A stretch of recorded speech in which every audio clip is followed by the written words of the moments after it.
দেখো প্রত্যেকটা লাইনে লাইনে মাত্রা লিখে যে ছবিতে লেখাটা অক্ষরগুলো বাঁকা দেখতে বলে 3 লাখ দেখতে পাচ্ছি দেখতে বলে লেখা আছে অক্ষরটা একটু বাঁকা আছে তাও দেখতে পাচ্ছি লেখা মাত্রা নিচে নেমে আছে। আমি আলু চপের পুরের মতো করে মানে বানিয়েছি, গরম মশলা, আদা, নিরামিষ এটা করেছি, ধনে পাতা দিয়েছি।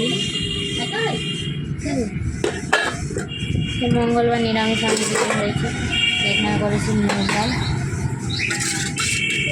আমরা এখন 3 জন খাবো, বাকি সবার খাওয়া হয়ে গেছে।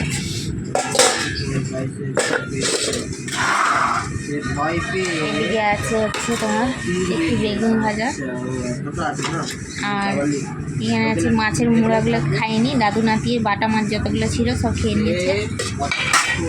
আর এখানে আছে যে চুনো মাছটা নেওয়া হয়েছিল, সেটা হচ্ছে টমেটোর দিয়ে ঝাল। সেই হচ্ছে আজকে রান্না বান্না। চলো খাওয়া দাওয়া করে ভিডিওটা কেমন লাগলো কমেন্ট জানিয়ে সবাইকে জানাই।